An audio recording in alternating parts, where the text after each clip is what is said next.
Welcome to ஏமா TNPSC classes. நாம பார்த்தீங்கன்னாக்கா 2025 நடக்கக்கூடிய டிஎன்பிசி குரூப் 4க்காக பார்த்தீங்கன்னா டாப் 50 கொஸ்டின் வந்து பார்த்துட்டு இருக்கோம். அந்த வரிசையில் பார்க்கக்கூடிய டெஸ்ட் பார்த்தீங்கன்னாக்கா 18வது கொஸ்டின் வந்து பார்க்க போகிறோம். உங்களுக்கு ஆல்ரெடி பார்த்தீங்கன்னாக்கா ஆனுவல் பிளான் கொடுத்துட்டாங்க, எக்ஸாம் டேட்டு ப்ளஸ் பார்த்தீங்கன்னா நோட்டிஃபிகேஷன் டேட் எல்லாமே கொடுத்துட்டாங்க. ஸோ இன்னும் வந்து பார்த்தீங்கன்னாக்கா நமக்கு 7 மாதம் தான் இருக்குது கரெக்டாக. சரிங்களா, கரெக்டாக வந்து பார்த்தீங்கன்னாக்கா 7 மாதம் தான் இருக்குது. 7 மாதம் இருக்குன்னு சொல்லிட்டு ரொம்ப படிக்காமல் இருக்காதீங்க.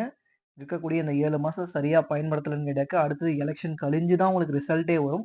ஸோ புரிஞ்சுக்கிங்க. அதுக்கு அடுத்த எக்ஸாம் வந்து 2026 லாஸ்ட், அப்படி இல்லைன்னு கேட்டாக்கா 2027 ஃபர்ஸ்ட்ல தான் நடக்கும் எக்ஸாம். சரிங்களா, சொல்லவே முடியாது எப்போ நடக்குன்னு சொல்லிட்டு.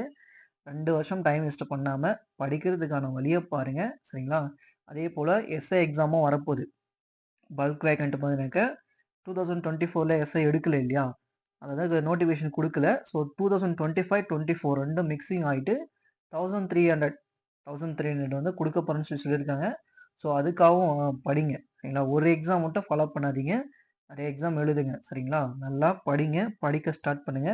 ஸ்கூல் புக்கை தெளிவாக அட்டை பை அட்டை படித்து முடிங்க. 6 to 12 வரைக்கும் என்னை பொறுத்த வரைக்கும் 6 to 12 வரைக்கும் கையில் ஃபிங்கர் டிப்பில் இருந்தீங்கன்னாக்கா கன்ஃபார்ம் அதே ஜிகேவும் தமிழ்லையுமே பார்த்தீங்கன்னாக்கா உங்களுக்கு 140 கொஷின் போட்டுடலாம். 140 கொஷின் ப்ளஸ் மேக்ஸ் ஒரு 25 கொஷின் வரும். அது எல்லாமே டிஎன்பிசி மாடல் கொஷின் பார்த்தா போதும்.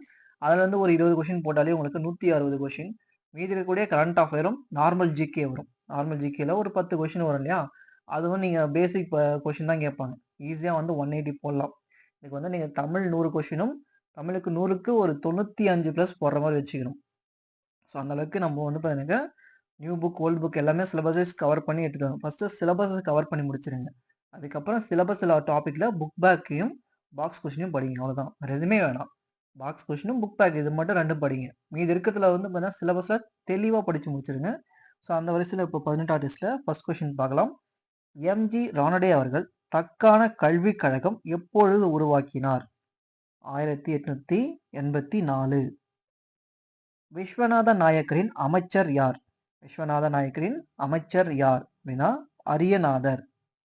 இதுல ஒருத்தர் மட்டும் கமெண்ட் பண்ணியிருந்தாங்க, அதான் யார் அப்படி வந்து நாகம் நாயக்கர் அமிச்சாங்கன்னு கேட்டாங்க. நாயக்கர் வந்து யார் அமிச்சாங்கன்னு கேட்டாங்க, கிருஷ்ண தேவராயர், துளு வம்சத்தை சேர்ந்தவர். அவர் தான் பார்த்தீங்கன்னாக்கா குறிப்பிட்ட பகுதியை கொடுத்துருப்பாரு. ஸோ நம்ம தமிழ் மன்னர்கள் தான் ஆட்சி செஞ்சுட்டு இருந்தாங்க. தமிழ் மன்னர்கள் ஆட்சி செஞ்சுட்டப்போ எப்படி விஜயநகரத்தை ஆட்சியர் வந்தாங்க அப்படின்னு சொல்லி யோசிச்சு பார்த்துட்டீங்களா என்னைக்காச்சும் அப்படின்னு பார்த்தா, சும்மா ஒரு கதை மட்டும் சொல்கிறேன், சும்மா கேட்டுங்க, புக்கில் இருக்காது இது, பேசிக்காக சொல்லிட்டு போயிடுறேன், அப்புறம் பார்த்துக்கிங்க. நம்ம பாண்டிய மன்னர்கள் தான் பார்த்தீங்கன்னா கடைசியாக வந்து நம்ம மதுரையை வந்து ஆட்சி செஞ்சவங்க இல்லையா. அதில் வந்து பார்த்தீங்கன்னா மாரவர்மன் குலசேகர பாண்டியன் சொல்லிட்டு ஒரு பேரரசர் இருப்பார். அவருடைய மகன்கள் வந்து பார்த்தீங்கன்னா வீரபாண்டியன் சுந்தரபாண்டியன் சொல்லியிருப்பாங்க. சொல்லியிருப்பாங்க. ஸோ இந்த சுந்தரபாண்டியன் என்ன பண்ணுறாருன்னு கேட்டாக்கா, தான் அப்பாவான மாரவர்ம குலசேகர பாண்டியன் வந்து கொலை பண்ணிடுவார். கொலை பண்ணிட்டு வந்து பார்த்தீங்கன்னா வீரபாண்டியன் சகோதரன வீரபாண்டியன் கிட்ட வந்து பார்த்தீங்கன்னா சண்டை போடுவார். ஆனால் வீரபாண்டியன் வந்து பார்த்தீங்கன்னா இவரை தோற்கடிச்சிருவார். சுந்தரபாண்டியனை தோற்கடிச்சு துரத்தி விட்டுருவாரு. வீரபாண்டியன் அதுக்கப்புறம் ஆட்சியை பிடிக்குவார். ஆட்சியை வந்து பிடிச்சிப்பாரு.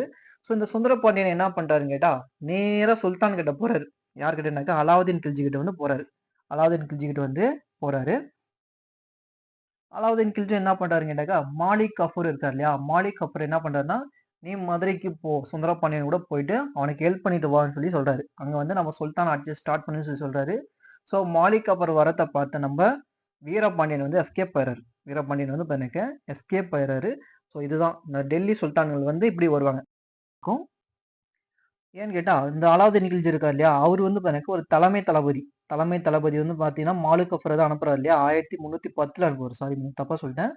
1310 வந்து பார்த்தீங்கன்னா மதுரைக்கு வந்து அனுப்புவார். 1310 தான் மாலிக் கஃபூர் கிளம்பி வந்து 1311 வருவார் மதுரைக்கு. மதுரைக்கு வந்து பார்த்தீங்கன்னா வீரபாண்டியனை தோற்கடிச்சிருவாரு. வீரபாண்டியனை வந்து தோற்கடிச்சுட்டா இங்க இது பண்ணிடுவாரு. இங்க வந்து இது பண்ணிட்டுருவாரு. இங்கேருந்து நிறைய செல்வங்களை வந்து அங்கே கொள்ளையடிச்சிட்டு போயிட்டுருப்பாரு. 512 யானை, 5000 குதிரைகள், 5000 மூட்டைகள் வைரம், முத்து, மரகதம், மாணிக்கெல்லாம் இருக்கக்கூடிய ஒரு 500 மூட்டையை வந்து கடத்திட்டு போயிடுவாரு. யாருன்னு கேட்டா மாலிக் கஃபூர் வந்து காபூலுக்கு வந்து எடுத்துட்டு போயிடுவாரு. காபூலுக்கு வந்து பாருங்க எடுத்துட்டு போயிடுவாங்க.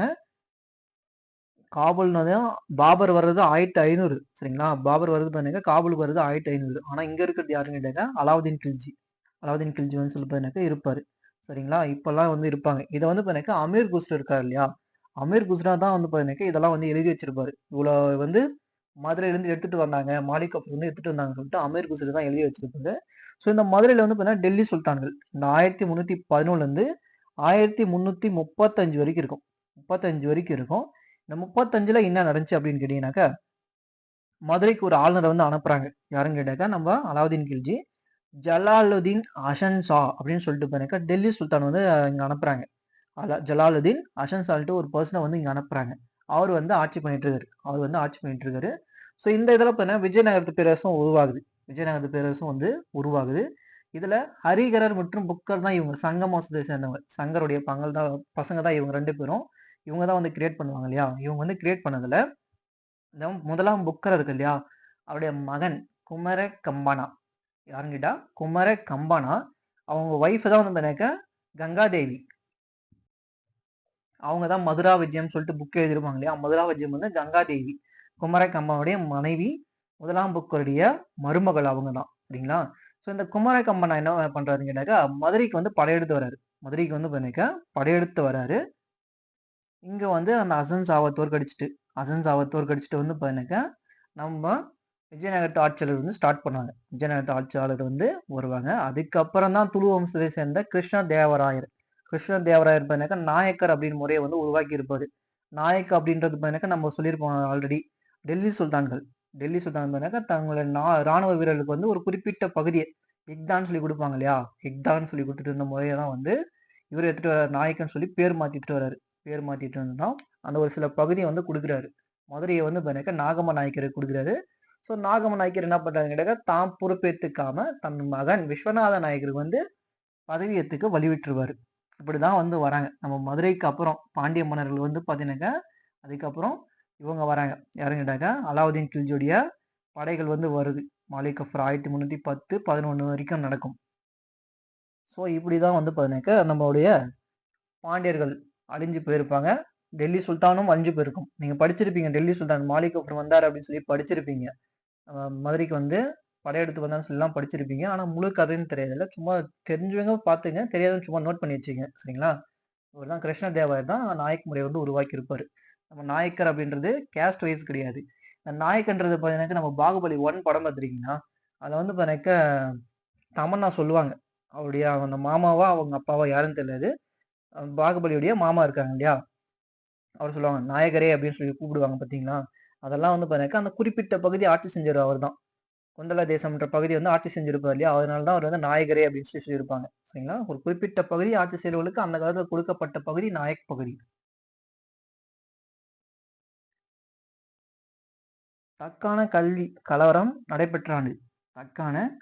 நடைபெற்ற ஆண்டு 1875. காந்தியடிகள் உப்பு சத்தியாகிரகத்தை எங்கிருந்து மேற்கொண்டார்? சபர்மதி ஆசிரமத்துல இருந்து தண்டி வரைக்கும் போயிருப்பாரு. இடைக்கால அரசில் முஸ்லிம் லீக் இணைந்த ஆண்டு. அக்டோபர் 1946. புவியானது ஒரு தீர்க்க கோட்டை கடக்க எடுத்துக்கொள்ளும் நேரம் வந்து பார்த்தீங்கன்னாக்கா 4 நிமிடங்கள். ஒரு நாளைக்கு நம்ம 24 மணி நேரம் சொல்லி சொல்றோம். ஆனா கரெக்டா 24 மணி நேரம் சுத்துதான்னு கேட்டா கிடையாது. ஒரு டிகிரி வந்து நமக்கு மீறும். சரிங்களா? அந்த 4 நிமிஷம் தான் சேர்த்துட்டு வந்து 4 வருஷத்துக்கு ஒரு தடவை நம்ம என்ன பண்றோம்? லீப் ஆண்டுகள் அப்படின்னு சொல்லி கொண்டாடுறோம். லீப் ஆண்டுகள் சொல்லிட்டு இந்த வருஷம் 2024 வந்து பார்த்தீங்கன்னா உங்களுக்கு லீஃப் இயர் இருக்கும். பிப்ரவரி 29 வந்திருக்கும். சரிங்களா? இது வந்து ஒரு டிகிரி நகரத்துக்கு பார்த்தீங்கன்னாக்கா 4 நிமிஷம் ஆகும். சிப்கிலா மற்றும் ஜோஷிலா கணவாய்கள் எந்த மாநிலத்தில் அமைந்துள்ளது? இமாச்சல பிரதேசம். திகான் திஃபாங் உயிர்க்கோள காப்பகம் எந்த மாநிலத்தில் அமைந்துள்ளது? அருணாச்சல பிரதேசம். மேற்கு வங்காளம் மற்றும் ஜார்க்கண்ட் போன்ற மாநிலங்கள் எந்த பல்நோக்கு திட்டத்தின் மூலம் பயனடைகின்றன? தாமோதார். சாம்பல் புரட்சி என்பது உரங்கள். தொழில் முனைவோர் என்று அழைக்கப்படுபவர்கள் அமைப்பாளர்கள். கலால் வரி என்பது ஒரு மறைமுக வரி. வளர்வீத வரிக்கு எதிராக அமைந்துள்ள வரி தேய்வு வீத வரி. இந்தியாவில் அதிகபட்ச காற்றாற்றல் உற்பத்தி செய்யும் மாநிலம். அதிகபட்ச காற்றாற்றல் உற்பத்தி செய்யும் மாநிலம் தமிழ்நாடு. இந்திய பொருளாதாரம் என்பது ஒரு கலப்பு பொருளாதாரம். பிரைவேட் அண்ட் கவர்மெண்ட் ரெண்டுமே மிக்ஸ் ஆகிட்டு தான் வந்து ஒர்க் பண்ணுவாங்க. முன்கழுத்து கழலை என்பது எந்த தாது குறைபாட்டால் உருவாகிறது? அயோடின். வாழைப்பழம் பழுக்க பயன்படும் வேதிப்பொருள் கால்சியம் கார்பைடு. மன்னார் வளைகுடா கடல் தேசிய பூங்கா அமைந்துள்ள இடம் ராமநாதபுரம். தயிரில் உள்ள அமிலம் லாக்டிக் அமிலம். பூசலிக் அமிலம் என்றது நம்ம ஆப்பிள் வந்து ஒரு இயற்கை கலப்படம்னு சொல்லலாம். ஏன்னு கேட்டால் ஆப்பிள் பழத்தில் என்ன இருக்குன்னு சொல்லியிருப்போம், மாலிக் அமிலம் வந்து பார்த்தீங்கன்னாக்கா ஆப்பிள் பழத்தில் இருக்குன்னு சொல்லியிருப்போம். அதில் இருக்கக்கூடிய கொட்டைகள் இருக்கு இல்லையா, அந்த விதைகள் வந்து பார்த்தீங்கன்னாக்கா ஃப்ரூஸ்லிக் அமிலம் இருக்கும். ஸோ அது வந்து ஒரு இயற்கை கலப்படத்துக்கு எடுத்துக்காட்டான ஒரு பொருள். அதான் இங்கே கொடுத்துருப்பேன். ஒளியின் திசை வேகத்தை தோராயமாக அளவிட்டவர் யார்? திசை வேகம்னா ஒலே ரோமர். ஒளியின் வேகத்தை அளவிட்டவர்னா அர்மன் ஃபிஷே. சிந்துவெளியில் வைடூரியம் உற்பத்தி செய்யும் மையம் காணப்பட்ட இடம்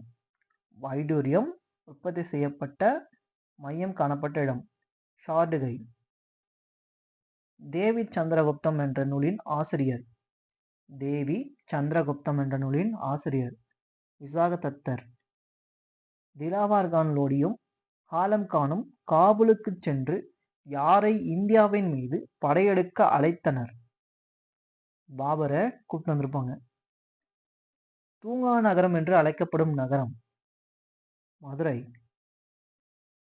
அரசியலமைப்பு நிர்ணய சபையின் நிரந்தர தலைவர் தற்காலிக தலைவர் சச்சிதானந்த சின்ஹா. நிரந்தர தலைவர் டாக்டர் ராஜேந்திர பிரசாத்.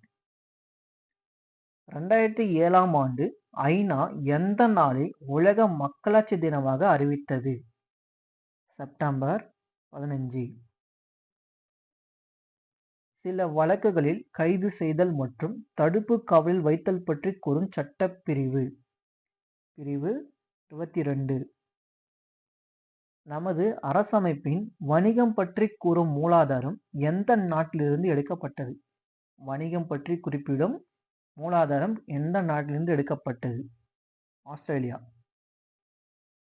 1969ஆம் ஆண்டு மேகாலயாவை ஒரு புதிய சுயாட்சி மாநிலமாக அறிவிக்கப்பட்ட சட்ட திருத்தம் என்ன? 2 கொஸ்டின். மேகாலயா வந்து ஒரு சுயாட்சி மாநிலமாக அறிவித்த ஆண்டு 1969. இந்த 1969ல நம்ம தமிழ்நாடு, மெட்ராஸ் என்பது தமிழ்நாடுன்னு சொல்லி பேர் மாற்றிருப்பாங்க. மாற்றியவர் யார் அப்படின்னு சொல்லிட்டு கொஸ்டின் கமெண்ட் பண்ணுங்க. சரிங்களா? அதே 69 தான், அதே மேகாலயா தான். 22வது சட்ட திருத்தம். பெரிய புராணத்தின் வேறு பெயர் திருத்தொண்டர் புராணம். திருத்தொண்டர் தொகை கிடையாது, சுந்தரர் வந்துருவாரு. திருத்தொண்டர் புராணம் அப்படின்னு கேட்டாக்க சேக்கிலார் வந்து ஏற்றிருப்பார். அதுல இன்னொரு பேர் தான் பெரிய புராணம். திருக்குறளை முதலில் ஆங்கிலத்தில் மொழிபெயர்த்தவர் ஃபர்ஸ்ட் பண்ணுங்க ஜி.யு. போப். திருக்கை வழக்கம் என்ற நூலின் ஆசிரியர் கம்பர்.